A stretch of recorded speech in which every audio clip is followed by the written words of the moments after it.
De rebelde a predicador fue el título del mensaje de la semana anterior y es el título del mensaje en el día de hoy. Esta es la segunda parte que tiene que ver con la vida del apóstol Pablo, conocido inicialmente como Saulo y quien estuvo bajo persecución desde un inicio. Y con eso yo quisiera hacer uso de esta introducción. No sé ¿cuántos de ustedes le han estado dando seguimiento al conflicto que existe entre Corea del Norte y la nación de Estados Unidos? Corea del Norte es una nación que ha insistido en desarrollarse militarmente y a pesar de tener grandes niveles de pobreza en un gran sector de su población, gastándose una tercera parte de su presupuesto en el armamentario militar y siendo hoy por hoy la cuarta potencia militar del mundo, es una nación que lleva a cabo una de las más crueles persecuciones contra los cristianos hoy en día. Es una de las naciones, quizás la nación más cerrada en todo lo que es el planeta Tierra. Y yo leía en un artículo que publicó The Gospel Coalition, que estaba leyendo en el día de ayer, y que hablaba de que su presidente actual, de algunas de las cosas que ha estado llevando a cabo y cómo él mantiene a su población bajo formas, dinámicas, políticas que a nosotros nos parecerían inconcebibles. Incluso Corea del Norte, cuando es vista desde el aire, tengo entendido, es una de las naciones más oscuras por los niveles de restricción que actualmente tiene la nación sobre lo que es la iluminación. Y en el año 1994 ellos desarrollaron un programa de agricultura tal que terminó no solamente en un fracaso, pero terminó en una hambruna creada por el hombre que terminó con la muerte de 3 millones de norcoreanos, de 24 millones que ellos eran. Menciono esto porque en el día de hoy estamos viendo la persecución de Pablo y este es un país bajo persecución severa. De hecho, en el año 2009, el régimen de Corea del Norte ejecutó públicamente a una mujer simplemente por ser acusada de distribuir Biblias. Y luego su esposo y sus 3 hijos fueron enviados al campo de concentración, sabiendo que allí serían torturados y abusados físicamente y sexualmente. Eso nos da una idea de lo que está ocurriendo allí. Sin embargo, se estima que aún bajo esas condiciones, Corea del Norte debe tener entre 150,000 a 200,000 cristianos que se reúnen en iglesias que consisten básicamente de la cabeza de la pareja, la esposa y los hijos cuando estos tienen edad de guardar el secreto. Eso nos debe ayudar a nosotros a entender lo privilegiado que somos al disfrutar libertad religiosa. Para aquellos que han perdido la vida en Corea del Norte, la han perdido porque han hablado. Juan el Bautista perdió su vida porque habló, denunció que Herodes estaba viviendo en adulterio con la mujer de su esposa. Cristo perdió la vida porque habló, proclamó que él era el Mesías que había de venir, proclamó que él tenía la autoridad para perdonar pecados, que él era el redentor de la humanidad y eso resultó en su crucifixión.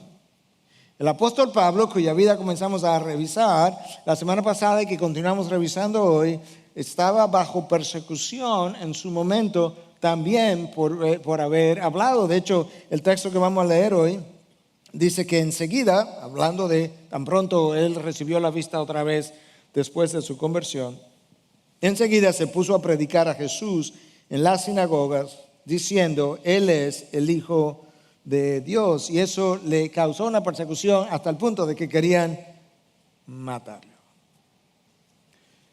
Hablar a favor de Jesús crea problemas aún en el mundo libre. Yo me preguntaba, porque recordaba al leer el artículo ayer, que algunos de ustedes me han dicho que en su trabajo ustedes rehúsan hablar incluso de su fe cristiana porque eso levanta discusiones y que algunos opinan que usted es estrecho de mente y que no tiene educación. Y yo me preguntaba si en el día de mañana se pasara una ley en nuestro país que hablara de que todos aquellos que hubiesen hablado en sus oficinas o lugares de trabajo de su fe cristiana abiertamente irían a la cárcel, ¿cuántos de nosotros seríamos encontrados culpables? ¿Y cuántos de nosotros nos iríamos a la casa sin ninguna acusación contra nosotros? Eso es una pregunta sobria, porque si nosotros no hablamos a favor de nuestra fe, cuando tenemos completa libertad de expresión y completa libertad religiosa, no lo vamos a hacer bajo ninguna otra circunstancia. Y con eso yo quiero dejarte que lo vaya pensando, porque el texto de hoy nos va a ayudar a pensar un poco acerca de lo que es un cristiano bajo persecución por su fe y por qué ha decidido hablar a favor de Cristo. Yo quiero invitarte a que abras la palabra de Dios, o la encienda en el capítulo 9 del libro de los Hechos, y yo voy a comenzar a leer desde el versículo 19, aunque ya este fue un versículo cubierto la semana anterior, hasta el 31, para que veamos lo que nos toca ver en el día de hoy. Tomó alimentos y cobró fuerzas, refiriéndose a Saulo, que había sido encontrado en el camino por el Señor cuando iba a Damasco persiguiendo cristianos, y Jesús le preguntó o le dice: Saulo, Saulo, ¿por qué me persigues? Y Saulo pregunta: ¿quién eres, Señor? Y él le dice: soy Jesús a quien tú persigues. Y entonces él quedó, como fruto de ese encuentro, él quedó ciego y llevado a Damasco, para donde iba, tomado de la mano. Y luego el Señor le habla a un discípulo que él tenía en Damasco, de nombre Ananías, y le revela quién era Pablo y para qué lo estaba escogiendo, y lo envía para que fuera a Damasco, a la calle llamada Derecha, que entrara a una casa, tocara, encontraría allí a Saulo orando, y que entonces le impusiera las manos, orara por él, intercediera, y con eso escamas se caen de sus ojos, él recobra la vista. Y luego entonces el texto dice que Saulo fue lleno del Espíritu Santo y luego se bautizó. Subraya esa llenura del Espíritu, porque la llenura del Espíritu es la responsable de todo lo que ocurre después, por así decirlo, en su vida, o cómo fue sostenido en su vida, y el resto es simplemente comentarios. Y entonces ahora sí podemos comenzar a leer a partir del versículo 19 del capítulo 9. Tomó alimentos y cobró fuerzas, y por varios días estuvo con los discípulos que estaban en Damasco. Y enseguida se puso a predicar a Jesús en las sinagogas, diciendo: Él es el Hijo de Dios. Y todos los que lo escuchaban estaban asombrados y decían: ¿no es este el que en Jerusalén destruía a los que invocaban este nombre, y el que había venido aquí con este propósito, para llevarlos atados ante los principales sacerdotes? Pero Saulo seguía fortaleciéndose y confundiendo a los judíos que habitaban en Damasco, demostrando que este Jesús es el Cristo. Después de muchos días, los judíos tramaron deshacerse de él. Pero en su conjura llegó al conocimiento de Saulo, y aún vigilaban las puertas día y noche con el propósito de matarlo. Pero sus discípulos lo tomaron de noche y lo sacaron por una abertura en la muralla, bajándolo en una canasta. Cuando llegó a Jerusalén, trataba de juntarse con los discípulos, y todos le temían, no creyendo que era discípulo. Pero Bernabé lo tomó y lo presentó a los apóstoles, y les contó cómo Saulo había visto al Señor en el camino, y que él había hablado, y cómo en Damasco había hablado con valor en el nombre de Jesús. Y estaba con ellos, moviéndose libremente en Jerusalén, hablando con valor en el nombre del Señor. También hablaba y discutía con los judíos helenistas, mas estos intentaban matarlo. Pero cuando los hermanos lo supieron, lo llevaron a Cesarea, y de allí lo enviaron a Tarso. Entre tanto, la iglesia gozaba de paz con toda Judea, Galilea y Samaria, y era edificada, y andando en el temor del Señor y en la fortaleza del Espíritu Santo, seguía creciendo. Saulo se va, la iglesia goza de paz. Como que Saulo era la piedra de tropiezo. Y los acontecimientos que yo acabo de narrar básicamente se desarrollan en 3 o 4 lugares o ciudades distintas. Está Damasco, está Jerusalén, está luego Cesarea brevemente, y de ahí a Tarso. Yo quisiera en primer lugar ver a Pablo en Damasco, para que podamos ver y observar cómo la vida cristiana conlleva riesgos. La vida cristiana conlleva riesgos. ahí en Damasco, tenemos que preguntarnos qué hizo. ¿Qué causó los cambios tan bruscos en Pablo? De un perseguidor, de un rebelde a un predicador. ¿Qué peligros él corrió en dicha ciudad? ¿Cuánto tiempo estuvo allí? Porque en el versículo 19 se nos dice que él estuvo en Damasco varios días, pero cuando tú sigues leyendo más abajo nos dice, y después de muchos días, entonces pasó en Damasco varios días o muchos días. ¿Y cómo yo puedo entender esas dos cosas que parecen antagónicas, esos dos periodos de tiempo? ¿Tuvo éxito la misión de Pablo allí? Y en la medida en que nosotros tratamos de entender y responder esas preguntas, al mismo tiempo nosotros vamos a ir viendo los riesgos inherentes de la fe cristiana.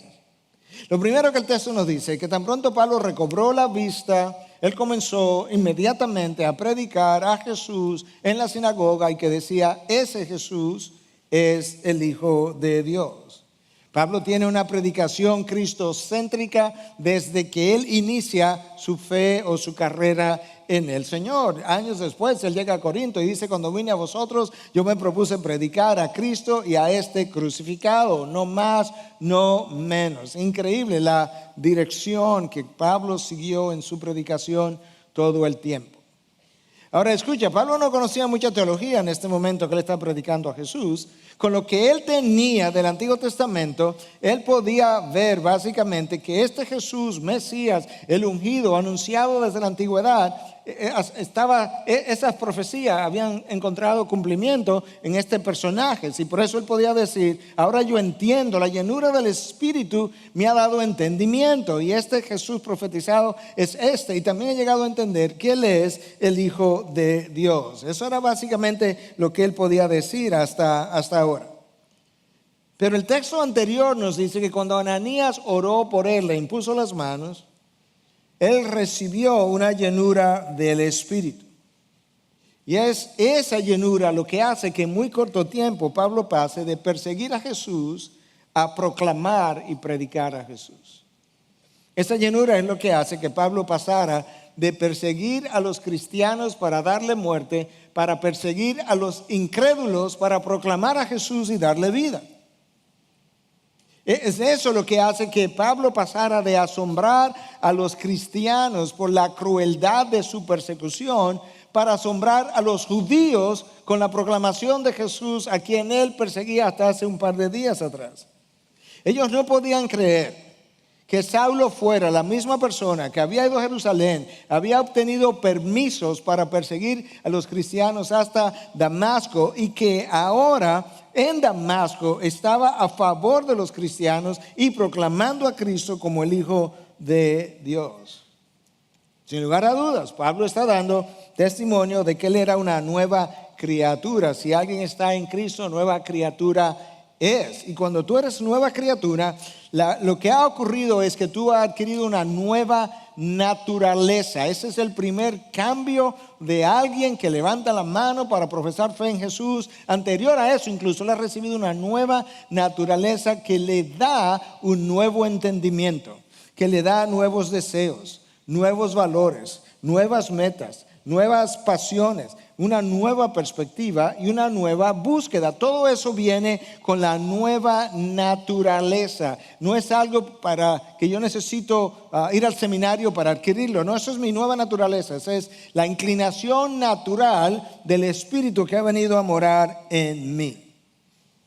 Ahora, Pablo, otra vez, no tenía mucha teología cuando él comenzó aquí, porque toda la teología que tú lees en Romanos, en Gálatas, en primera carta a los Corintios, segunda, primera Tesalonicenses, segunda, todas estas cartas que él escribió, 13 en total, eso vino después. Todo ese entendimiento vino por enseñanza directa del Señor Jesús, que él hasta ahora no la tiene. Nosotros hemos visto, quizás tú has experimentado una pérdida de esa pasión con la que Pablo comenzó. Mucha gente comienza muy entusiasmada, muy apasionada, porque hay una llama que Dios enciende en ti el día de tu nuevo nacimiento. sin lugar a dudas. Esa llama tiene que ser avivada. Esa llama es la que explica por qué mucha gente dice de aquellos que han abrazado a Jesús por se volvió loco. Es un fanático. Solamente habla de eso. Eso es lo que ha sido llamado el primer amor por otros. ¿Qué ocurre entonces en aquellos que luego como que su llama se va apagando? Y una posibilidad es que verdaderamente no hubo una genuina conversión, pero eso no es siempre el caso. Muchas veces ha habido una conversión genuina, pero como quiera, a pesar de esa nueva naturaleza, con nuevos deseos, nuevos valores, nueva búsqueda, hay una aminoración, hay una disminución de la llama encendida. Yo creo que lo que ocurre, para conectar con el sermón reciente del pastor Chacho, es que la gente comienza a beber aguas contaminadas, como predicó excelentemente Chacho en un sermón que trajo a la iglesia. Y él hablaba de que esa gente que bebe de otras aguas, para ellos Cristo, Dios, deja de ser valioso. Y entonces, como Dios dejó de ser valioso, la seguridad es puesta en otras cosas, la confianza es puesta en otras cosas, la mirada es puesta en otras cosas. Y entonces él agregaba que parte del problema es que si yo no tengo valor por conocer a Dios, no simplemente por tener conocimiento de Dios, sino por conocer a Dios, si yo no valoro esas cosas, lamentablemente yo voy a terminar yendo a otras fuentes a beber aguas contaminadas que jamás podrán alimentar mi deseo por Dios, ni en mi caso, ni en mi familia, ni en mis hijos, para ser más específico. Hemos puesto a nuestros hijos a beber aguas contaminadas. Ese no fue el caso de Saulo.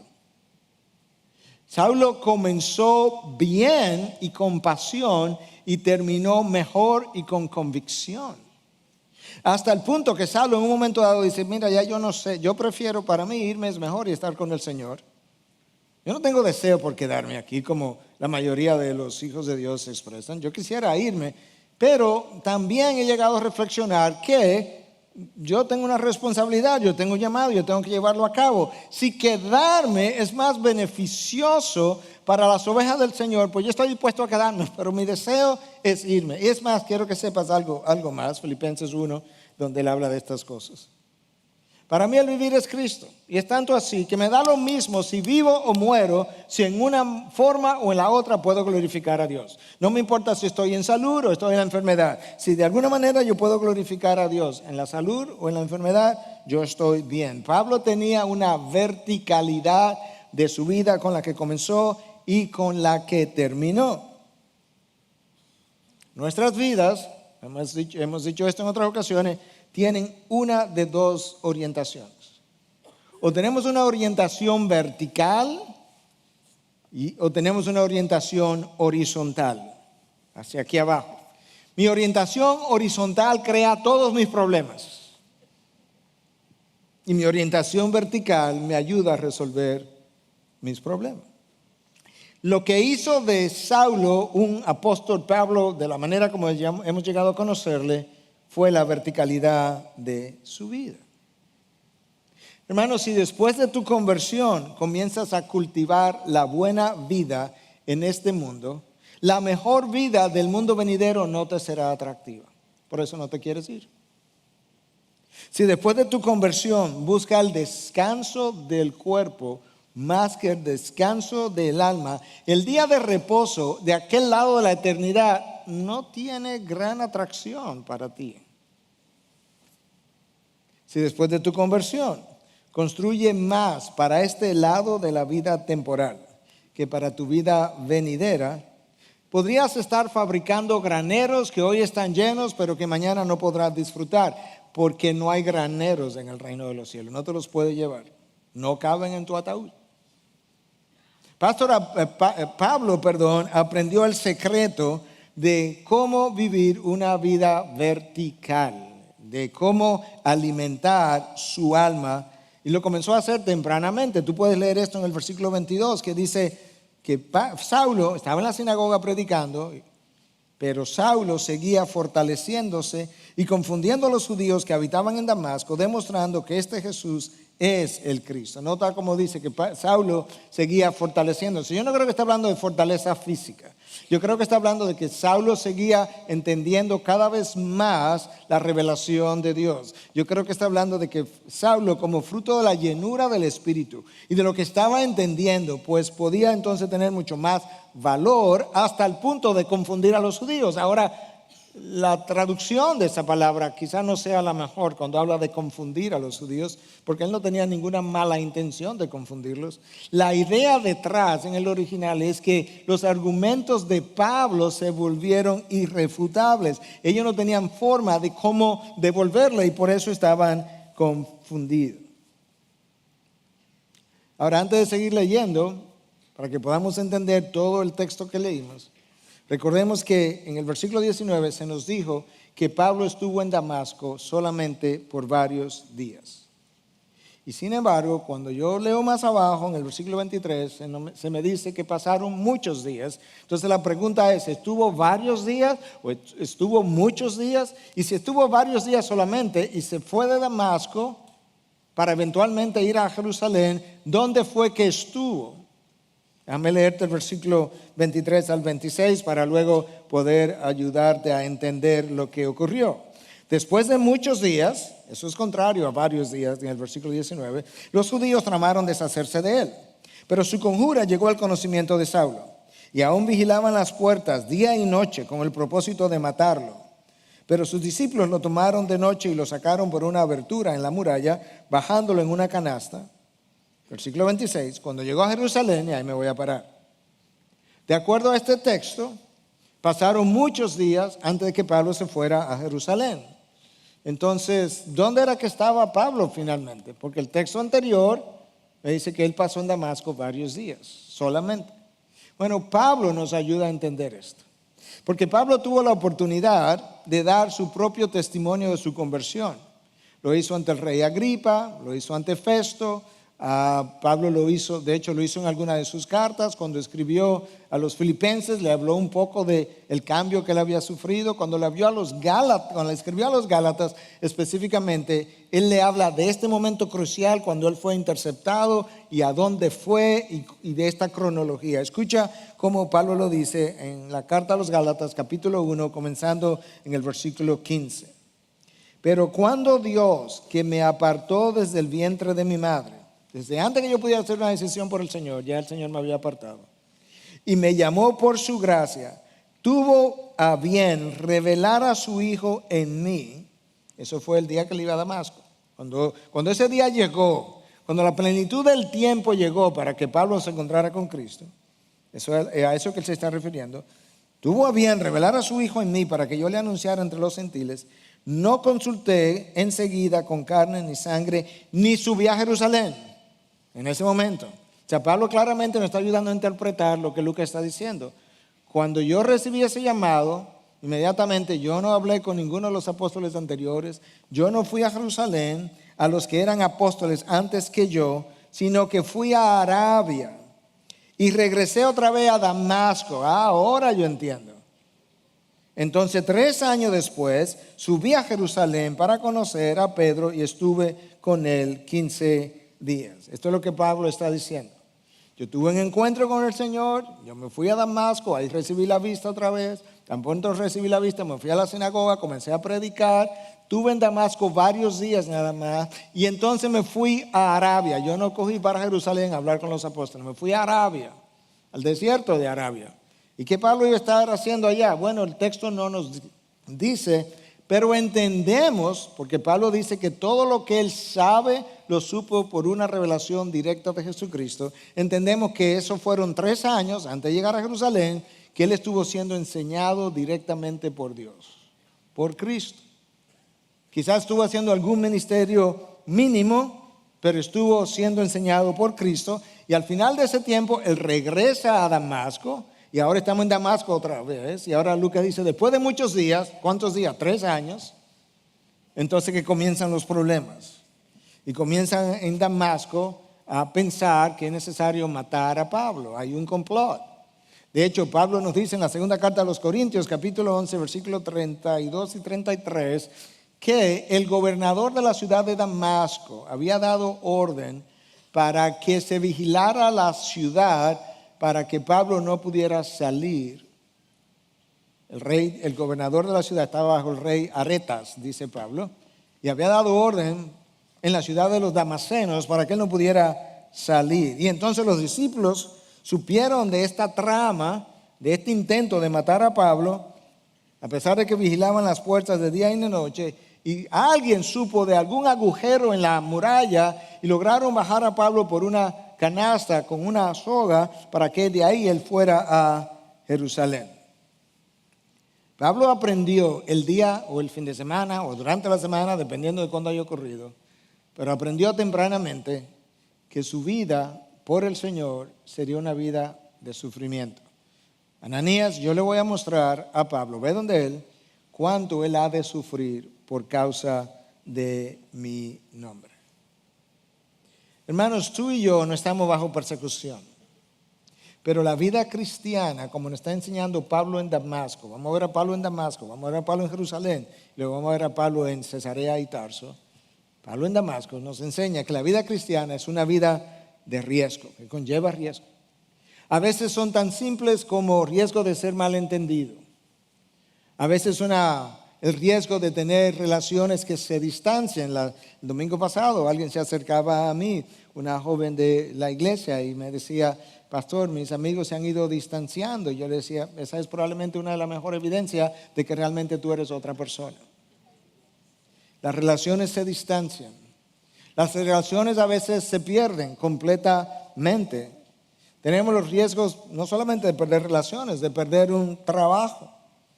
El riesgo de perder un novio o una novia que se percata que ahora él o ella cambió y yo así no voy a seguir. Yo no la conocí así, pastor. O quizás es un cónyuge ya, que los dos se casaron como inconversos. Y uno cambia, uno es transformado por Cristo. Y el otro dice: pero que nosotros estábamos cuando salíamos, ella no era así o él no era así. Ahora yo no sé cuál es el problema. ¿Por qué es que no nos podemos llevar bien? Bueno, porque uno de los dos tiene otra naturaleza, otra meta, otros valores, otra orientación de su vida. Y la orientación de mi vida determina la calidad de mi vida en Cristo. Algunos experimentan riesgo de perder una visa, como hablaban algunos aquí cuando teníamos un embajador norteamericano que era un activista homosexual. Yo no dije una vida, una visa. La iglesia primitiva tenía el peligro de perder una vida.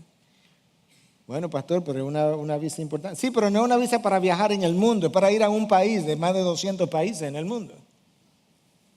Riesgo de ser tildado de mente estrecha y poco educado. Algunos de ustedes me han dicho: no, en mi oficina yo no hablo de eso, porque de una vez piensan que uno es de mente estrecha. Riesgo de perder un socio. Riesgo de perder clientes. Riesgo de perder ingresos. Y en los casos más extremos, como en la iglesia de Corea del Norte y los países musulmanes, riesgo de perder la vida, como fue el caso del apóstol Pablo. Cuando el cristiano valora todas esas cosas que yo mencioné por encima de Cristo, él terminará negando al Señor. Lo niega con su silencio, lo niega comprometiendo valores que nunca debió haber comprometido, lo niega distanciándose de las cosas de Dios, lo niega con una participación marginal o conveniente en su iglesia, de tal forma que él llene ciertos requisitos, pero sin que esa participación le cause algún inconveniente. Cuando Cristo deja de ser valioso, como mencionaba Chacho en su sermón anterior, todos los beneficios que el mundo ofrece cobran valor por encima de nuestro Redentor. Y eso termina alejándome del Señor. Recuerda que lo más importante no es la universidad a la cual tus hijos irán. Que dicho sea de paso, cuando te vas fuera y tú dices que viene de qué universidad de nuestro país, nadie tiene la menor idea cuál es esa universidad, ni dónde está, ni si es buena o es mala. Ellos tienen otros criterios. Es más importante donde tus hijos terminarán su vida que de donde ellos se graduarán. Lo prioritario no es si tengo recursos para vivir en el día de mañana, de este lado de la gloria, donde me quedan pocos años. Lo importante es lo prioritario, si tengo recursos de aquel lado de la eternidad que esperan por mí. Porque donde esté tu tesoro, ahí estará tu corazón, dijo Cristo. Pero de que hay riesgos, hay riesgos. Y Cristo fue tan transparente, tan honesto, que a nadie le vendió una idea errada del costo del discipulado. Al contrario, él mismo dice, ¿quién comienza a construir una casa si primero no calcula el costo? Y entonces él le habló a los discípulos de manera clara, como para que pudieran decidir tempranamente si querían seguirlo o no. Y le dice en Mateo 10, a partir del versículo 34, escucha, no penséis que vine a traer paz a la tierra. Ah, no, pues yo pensaba que sí. No, yo no vine a traer paz, sino espada. Bueno, ¿y esa espada qué es lo que va a hacer? Bueno, escucha, porque vine a poner al hombre contra su padre, a la hija contra su madre y a la nuera contra su suegra. Bueno, quizás eso explique muchas cosas. Pero no fue en ese sentido que él lo dijo. Y los enemigos del hombre serán los de su misma casa. El que ama al padre o a la madre más que a mí no es digno de mí. Y el que ama al hijo o a la hija más que a mí no es digno de mí. Y el que no toma su cruz y sigue en pos de mí no es digno de mí. El que ha hallado su vida, la perderá. Y el que ha perdido su vida por mi causa, la hallará. Pastor, ¿y cómo luce eso en la vida real? Bueno, un ejemplo sencillo. En los países musulmanes, cuando un hijo se convierte, lo primero que los padres hacen es que ellos mismos lo expulsan de la casa. No importa si él tiene con qué comer o vestir o dónde ir, no importa, lo expulsan. Hemos leído reportes, hemos visto documentales, hemos visto películas reales. Lo segundo que ocurre en ocasiones es que los padres mismos lo entregan a la justicia, sabiendo que van a ser torturados y encarcelados, a veces hasta de por vidas, y en otros casos pudieran hasta perder la vida. Por eso es que el texto de Jesús nos dice, y los enemigos del hombre serán los de su misma casa. El padre o la madre que no está contenta con la nueva conversión de su hijo.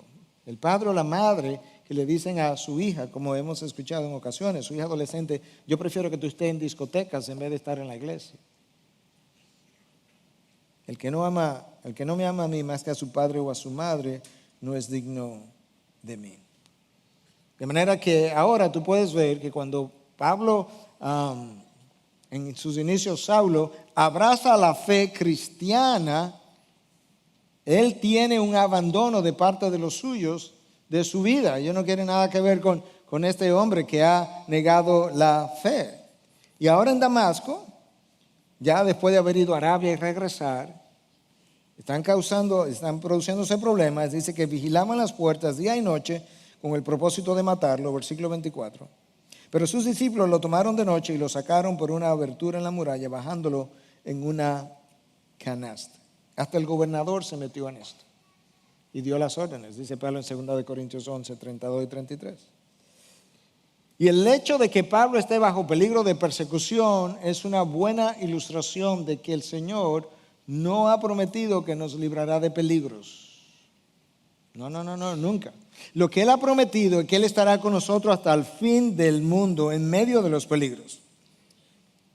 Pablo tuvo que huir de Damasco porque estaban buscando para matarlo. Cristo, el Hijo de Dios, lo estaban buscando para matarlo. Cristo resucita a Lázaro y lo estaban buscando para matarlo. Y en Corea del Norte, en los países musulmanes, a muchos de los cristianos lo están buscando para matarlo. Y en el mundo libre no nos matan, pero tanto creyentes como incrédulos a veces asesinan nuestro carácter.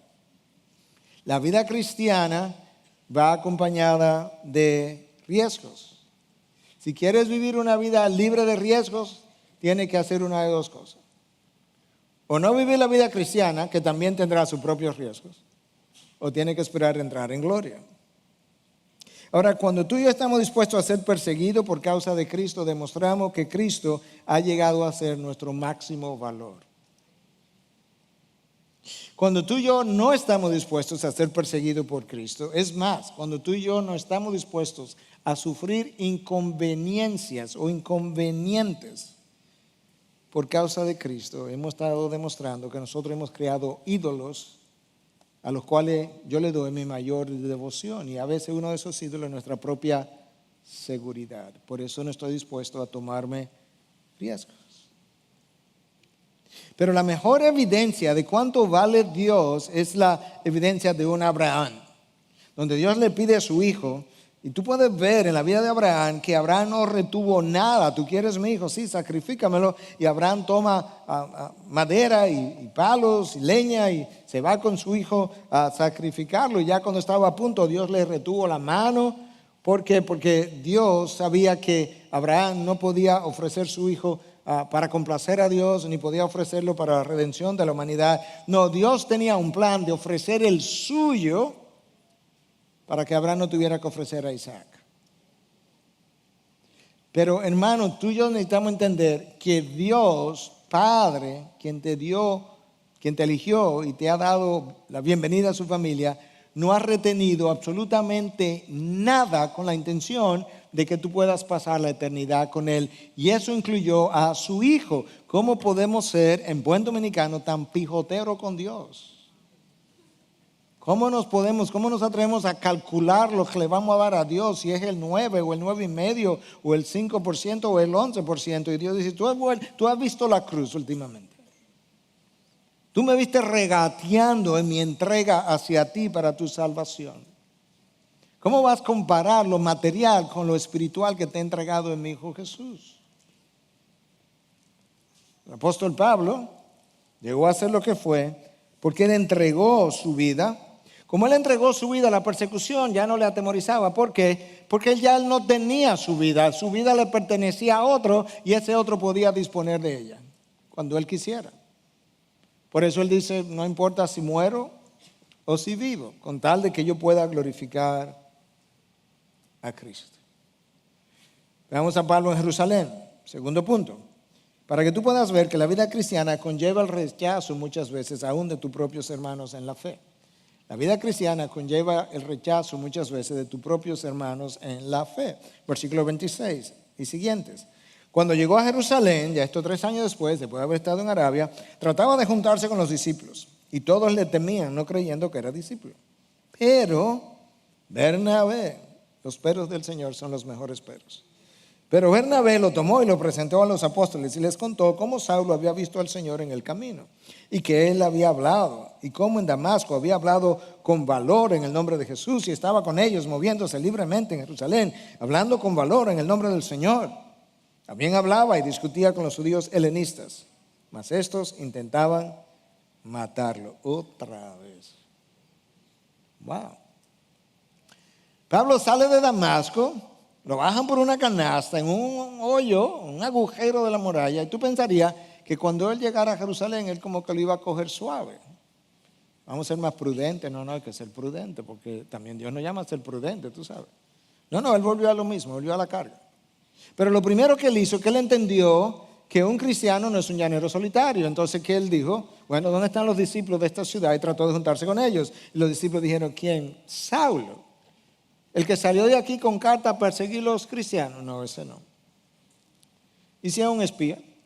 Si es un infiltrado. Usted sabe lo que el espía hace, que se vuelve como si fuera de su parte, de su grupo, de su equipo, y luego te traiciona. ¿Y si es un Judas?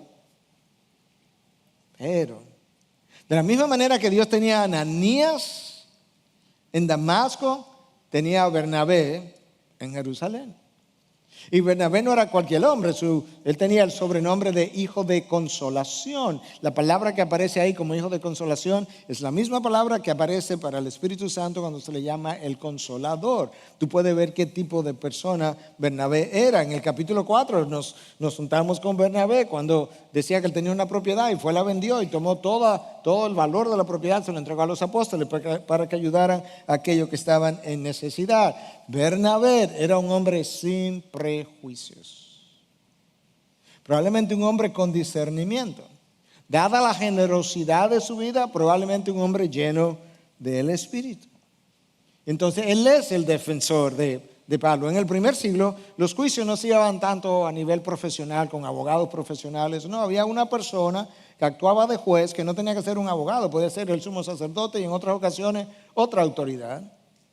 Y tu abogado defensor no era un abogado profesional, era un testigo de los hechos de la persona, y él era quien avalaba a favor o en contra, o hablaba a favor o en contra de tu carácter. En este caso, Bernabé va delante del juez, que es la comunidad de los ciudadanos, de los cristianos, perdón. Dice, no, este Pablo es genuino. El Señor se le apareció camino a Damasco. Él habló a nombre del Señor en Damasco. Y entonces lo reciban. Nosotros necesitamos más Bernabés. Bernabé es quien se va con Pablo posteriormente en su primer viaje misionero. Y ahí está Pablo en Jerusalén. Y él dice que finalmente los discípulos como que lo acogen, y él estaba, versículo 28, con ellos, moviéndose libremente en Jerusalén, hablando con valor en el nombre del Señor. Ahí está, él no está intimidado. Él no dice, bueno, se me persiguieron en Damasco, déjame irme más al paso. Déjame irme a lugares menos públicos. No. Y también hablaba y discutía con los judíos helenistas, mas estos intentaban matarlo. Wow. Pablo vivió desde sus inicios bajo persecución y bajo amenaza de muerte. Pero él sabía que él no tenía otra opción, porque como él le escribe a los filipenses y le dice que yo fui designado para la defensa del evangelio, donde quiera que el evangelio tenga que ser defendido, ahí voy yo a estar, donde tenga que ser proclamado, ahí yo voy a estar. Y por tanto él estaba continuamente en peligro. Por eso es que cuando él habla de sí mismo en una de sus cartas son ricas en descripciones de cosas que a él le ocurrieron. Y entonces cuando escribe a los Corintios en su segunda carta, capítulo 11, versículo 26, le dice que con frecuencia él estuvo en viajes, en peligros de río, peligro de salteadores, peligro de mis compatriotas, ahí están los judíos, peligro de los gentiles, ahí está el otro grupo, peligros en la ciudad, ahí está Damasco, ahí está Jerusalén, peligros en el desierto, quizás en Arabia. De hecho, algunos piensan que durante ese tiempo en Arabia fue que probablemente él recibió estos latigazos que recibió de los judíos, 39 latigazos que los recibió 3, 4, 5 veces. Peligros en el mar, peligro entre los falsos hermanos. Donde Pablo llegaba, había un revuelo. Pero no era por su silencio, era por su testimonio. No era porque era un individuo malicioso, no, sino un individuo piadoso. Porque era un individuo que entendía su llamado y que sabía que la causa de aquel que dio su vida en la cruz por él merecía que él se expusiera al rechazo, a los peligros de muerte, de persecución. Bueno, entonces Pablo ahora hubo que sacarlo de Damasco y ahora se fue a Jerusalén y está pasando lo mismo. ¿Qué hacemos con Pablo? Hay que sacarlo de Jerusalén. Escucha entonces qué pasa, porque él se va a Cesarea y de ahí a Tarso. Versículo 30. Pero cuando los hermanos lo supieron, que querían matarlo, lo llevaron a Cesarea y de ahí lo enviaron a Tarso. Tarso era su ciudad natal, ahí fue que él nació, ahí fue que él creció. Pablo de Tarso es como quien dice, mira, vete para Tarso, ahí tú tienes quizás familiares y amigos y quizás ahí te vaya mejor, pero aquí esto no está funcionando. Vete. Y Pablo se va a Tarso. Y Pablo se pierde ahora por 7 u 8 años. No sabemos nada de lo que pasó en Tarso. Y 7 u 8 años después, tú escuchas que Bernabé ha ido de Jerusalén a la iglesia de Antioquía, capítulos más tarde en el libro de los Hechos, porque la iglesia de Antioquía estaba en necesidad de gente madura que ayudara a discipular, estaba creciendo mucho. Entonces cuando él llega allá, Bernabé dice, no, aquí hace falta un Pablo. Entonces él sale para Tarso a buscar a Pablo y lo trae a Antioquía.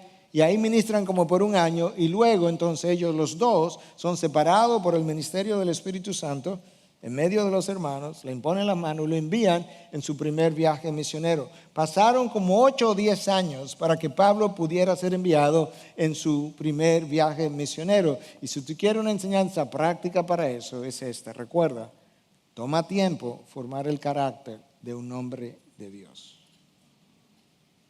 Tú puedes formar una celebridad de la noche a la mañana. Tú no puedes formar un siervo de Dios de esa manera. 10 años en un hombre con esta pasión, en un hombre que ha visitado el tercer cielo, en un hombre que fue enseñado por Cristo por tiempo extendido para que él estuviera en capacidad de salir en su primer viaje misionero. Pasarán varios capítulos antes de nosotros volver a ver el nombre Saulo. Él está perdido, él está en Tarso. ¿Qué estaba haciendo? Probablemente siendo ministrando y siendo ministrado por el Señor. Entonces Pablo sale de Jerusalén y el texto nos dice que hubo entonces paz en medio de las dificultades. Que la iglesia disfrutó de paz, que estaba siendo edificada, que andaba en el temor del Señor, que andaba en la fortaleza del Espíritu Santo y seguía creciendo. Oye, Pablo no estaba permitiendo que eso pasara, parece. Pablo se fue, Dios lo determinó, y ahora hay un remanso de paz, que no va a continuar por siempre, pero Dios permite estos paréntesis. Pero tú puedes ver que la persecución o la amenaza de la persecución que Pablo había sufrido y que trajo hasta Jerusalén, no pudo a ellos detenerlo, no le quitó su paz, porque ellos conocían que si bien es cierto, hay un huracán que se mueve frecuentemente alrededor de nosotros, el huracán tiene su ojo y en ese ojo que es Cristo tú puedes tener paz. Ellos no se detuvieron. ¿Cómo sabemos que no se detuvieron? Porque el mismo verso dice que la iglesia seguía creciendo. Si tu meta es en la vida que tú no tengas tormentas a tu alrededor, no puedes confiar en Dios. Si esa es tu meta, no puedes confiar en Dios. A Dios le encanta levantar huracanes a tu alrededor. ¿Tú no recuerdas que Cristo se mete en la barca con ellos, se echa a dormir y se levanta una tormenta? ¿Tú no recuerdas que Cristo apresura en otra ocasión a los apóstoles para que entraran a la barca y cuando ya están punto ahí es como que los discípulos están diciendo, ¿y tú no vienes? No, yo no voy, yo me voy a orar, y se fue para la montaña y se le levantó otra tormenta? ¿Tú no recuerdas? Para él en ambas ocasiones poder intervenir en medio de la tormenta. No sé si conoces, me imagino que muchos de ustedes conocen las crónicas de Narnia de C.S. Lewis. Entonces en las crónicas de Narnia, Aslan representa a Jesús. Y es el león hermoso. Y entonces alguien pregunta acerca de Aslan. Le están hablando de que es un león. Ellos quieren regresar porque quieren volver a ver el león. Y entonces la niña pregunta, ¿Is he safe? ¿Él es seguro? Si tú tienes un león o un pitbull, tú quieres saber si él es seguro, ¿verdad? ¿Él es seguro? Y entonces el joven le responde, ¿safe? Who says that he's safe? ¿Quién dijo que él era seguro? But he's good, pero él es bueno. ¿Qué es lo que estaba tratando C.S. Lewis de comunicar? Que como Dios levanta tormentas en tu vida, como Dios permite persecuciones en tu vida, como Dios permite incluso decapitaciones en tu vida, si safe, seguro, ¿es el adjetivo que tú andas buscando? He's not, él no es. Si bueno, benevolente, ¿es lo que tú andas buscando? He is, él es. Pero si tú confías en su promesa de que Él estará con vosotros hasta el fin del mundo, entonces tú puedes estar calmado, seguro, en medio de tu tormenta. La persecución no hizo que ellos perdieran el temor del Señor. El texto dice que la iglesia sigue con el temor del Señor. Cuando tu temor por el Señor es mayor que el temor por la persecución, tú no temes la persecución, porque tú sabes a quién tú temes más. La iglesia se siguió fortaleciendo, de manera que la persecución no los debilitó, no lo podía debilitar, porque el texto nos dice por qué, porque ellos seguían en la fortaleza del Espíritu Santo. Es el Espíritu Santo que llenó a Pablo desde el inicio y lo mantuvo lleno, lo que le da la fortaleza en medio de todas las cosas que él pasó. Y la persecución tampoco pudo detener su crecimiento, que es lo último que el texto dice en el versículo 31, que la iglesia siguió creciendo. En la medida en que la persecución se extiende, los hermanos se esparcen. En la medida que ellos se esparcen, ellos llevan el evangelio y siembran la semilla de la evangelización a lo largo y ancho de lo que es el área a evangelizar.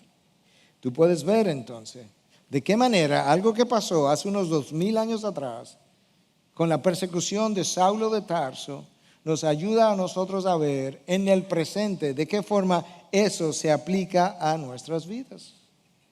Déjame resumirte a manera de cierre. cosas que ya he dicho. La llama que es encendida el día que tú naces de nuevo tiene que ser avivada. Si esa llama no es avivada, el mundo te seducirá. Puedes contar con eso. La llama tiene que ser avivada o tú serás seducido. Número 2, la vida cristiana conlleva riesgos en plural, porque el verdadero discipulado de Cristo tiene un costo. Número 3, la orientación de tu vida, vertical u horizontal, determina la calidad de tu vida en el Señor. La orientación de tu vida, vertical u horizontal, determina la calidad de tu vida en el Señor. No la calidad de tu vida en este mundo, la calidad de tu vida en el Señor. Yo he venido para que tengan vida y la tengan en abundancia, abundancia espiritual. Eso solamente es posible si tu vida tiene una orientación vertical. De lo contrario, no puedes contar con eso. Cuando en tu vida es entregada, número 4, al Señor, tú dejas de temer a la persecución porque ya no la tienes, ya no te pertenece, tú se la has entregado a otro, Él dispone como Él quiere. Número 5, la vida cristiana conlleva rechazo muchas veces, aún de parte de tus hermanos en la fe. Número 6, un siervo del Señor como Bernabé es un hombre sin prejuicios. Es un hombre dispuesto a tomarse él el riesgo por afirmar a otros, por introducir a otros, por apoyar a otros. Y número 7, toma tiempo formar el carácter de un hombre. Después de ser llamado, tomó 8 a 10 años para preparar a Pablo para su primer viaje misionero y el movimiento de plantación de iglesia que cambió el mundo romano inicialmente y que convirtió la religión cristiana, como veíamos la semana pasada, de una secta, se pensaba que era una secta, a una religión mundial.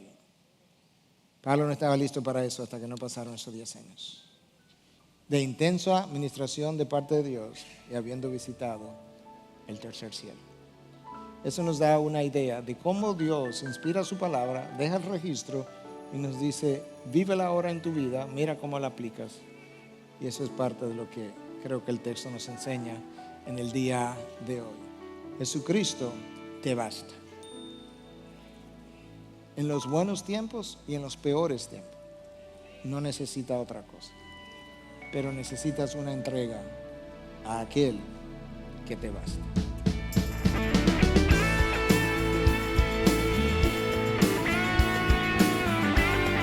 Esta es una producción que llega hasta ustedes gracias a los aportes de individuos y empresas comprometidos con la defensa de la fe. Para más información, preguntas y comentarios, visite nuestra página de internet www.integridadisabiduría.org. En esta página encontrará información sobre la producción de este y otros recursos que ponemos a su disposición, como también las formas en las que usted puede contribuir con la producción de programas como estos. Les invitamos nuevamente a visitar nuestra página de internet www.integridadisabiduría.org. Será hasta la próxima cuando nos reencontremos en su palabra.